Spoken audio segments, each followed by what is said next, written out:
নেতাকর্মীদের আশা ভরসার প্রতীককে, এটা বিবেচনা করেই আমাদের দেশনায়ক তারেক রহমান আমাদের প্রিয় নেতা অ্যাডভোকেট সেলিম রেজা হাবিব সাহেবকে এই নির্বাচন এলাকায় মনোনয়ন দিয়েছেন। আজকে মীমাংসিত বিষয় নিয়ে এখানে যদি অনাকাঙ্ক্ষিত ঘটনা ঘটে, আমার মনে হয় যে উনি দলের স্থায়ী বহিষ্কার হওয়ার জন্য, আজীবন বহিষ্কার হওয়ার জন্যই এই কাজটি করেছেন।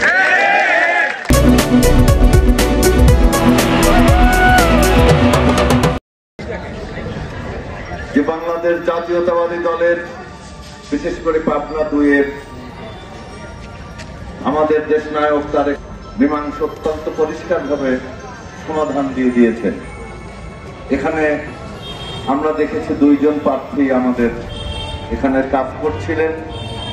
ইতিমধ্যে একজনকে পাবনা 3-এ মনোনয়ন দিয়েছেন এবং যিনি এখানকার মাটি মানুষের নেতা, কারণ তারেক জিয়া লন্ডন বসে লন্ডন থেকে এই সিদ্ধান্ত দেননি। উনি এই নির্বাচন এলাকার তৃণমূলে মানুষের যে হৃদয়ের চাহিদা, তাদের যে এই দলের নেতাকর্মীদের আশা ভরসার প্রতীককে, এটা বিবেচনা করেই আমাদের দেশনায়ক তারেক রহমান আমাদের প্রিয় নেতা অ্যাডভোকেট সেলিম রেজা হাবিব সাহেবকে এই নির্বাচন এলাকায় মনোনয়ন দিয়েছেন।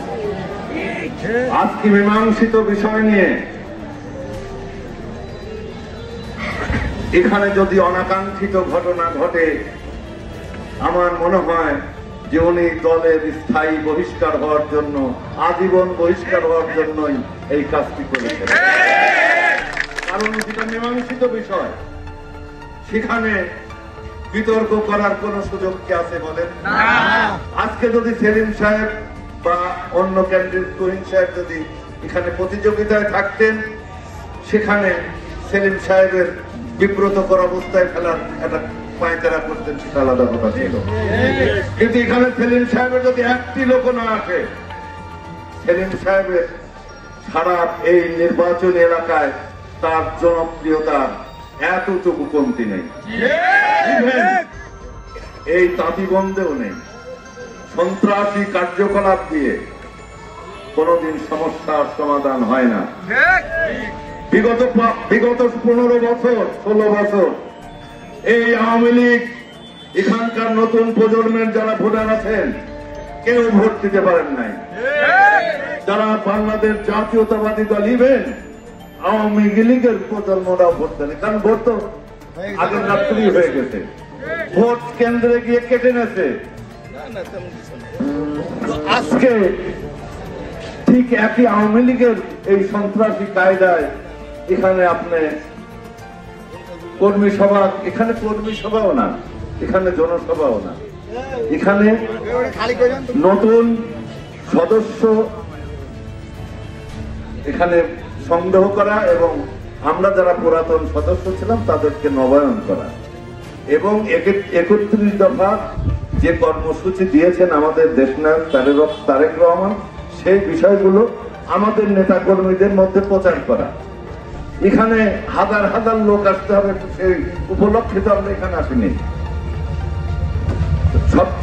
তো আপনারা সেই আওয়ামী লীগের, আমি তাঁতিবন্ধ ইউনিয়নের যে সমস্ত সন্ত্রাসী ভাইয়েরা এখানে এসে আপনারা এই মঞ্চ থেকে ভাঙচুর করেছেন কয়েকজন লোকের, এবং আমি আসার সময় আমার বামে দেখেছি আমাদের সুধানগরের ওসি সাহেব কি করলেন। ভাই, আপনি এখানে দাঁড়িয়েছেন, আমরা যখন আমি এমপি সাহেবের সঙ্গে আছি, আপনি ওইখানে ওই আম গাছের নিচে দাঁড়িয়ে এটা কি করলেন? ভাই, আপনাকে কিন্তু জবাব দিতে হবে। আপনি থাকতে এই মঞ্চ কেন এখানে 5-6 জন লোক এসে এই মঞ্চের উপর আক্রমণ করলো, এর জবাবদিহি আপনাকে করতে হবে। আপনি বাংলাদেশ সরকারের এই জনগণের ট্যাক্সের টাকায় আপনি ওসিগিরি করেন, আপনি জনগণের পালস বোঝেন না।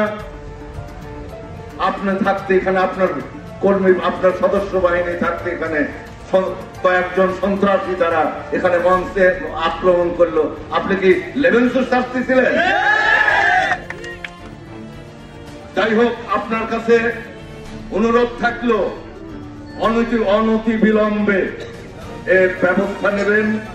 এবং আমি জোর দাবি জানাচ্ছি বাংলাদেশ জাতীয়তাবাদী দলের পক্ষ থেকে, আমরা শুধু আজকে যদি ওই এনসিপি নাগরিকত্ব যে কোনো দলের অধিকার আছে তাদের সভা সমাবেশ করা, আমরা যদি সেখানে বাধা দেই আপনারা কঠোর হস্তে দমন করবেন, কোনো আপত্তি নেই আমাদের।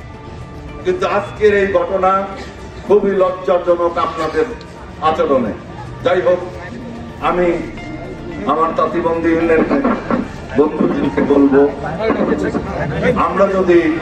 আমরা রাজনীতি করি, আমরা স্বৈরাচারী হাসিনার বিরুদ্ধে 17 বছর যদি টিকে থাকতে পারি, আমরা 1 জন 2 জন 5 জন 100 জন ব্যক্তির কারণে আমরা চুপে যাব, এই চিন্তা ভাবনাটা করা খুবই হতাশা এবং এটা একেবারে অকল্পনিক চিন্তা ভাবনা। কারণ আমরা দমে যাওয়ার লোক না। বাংলাদেশ জাতীয়তাবাদী দল কখনোই সন্ত্রাসীর কাছে মাথা নত করে নাই এবং ভবিষ্যতেও করবে না। আপনারা নির্ভয়ে কাজ করবেন, আপনারা আপনাদের এলাকার গণমানুষের সঙ্গে, আপনার প্রতিবেশীর কাছে, আপনার পাড়ার লোকজনের কাছে আপনারা গিয়ে ভোট চাইবেন আপনাদের দলের প্রতীকে।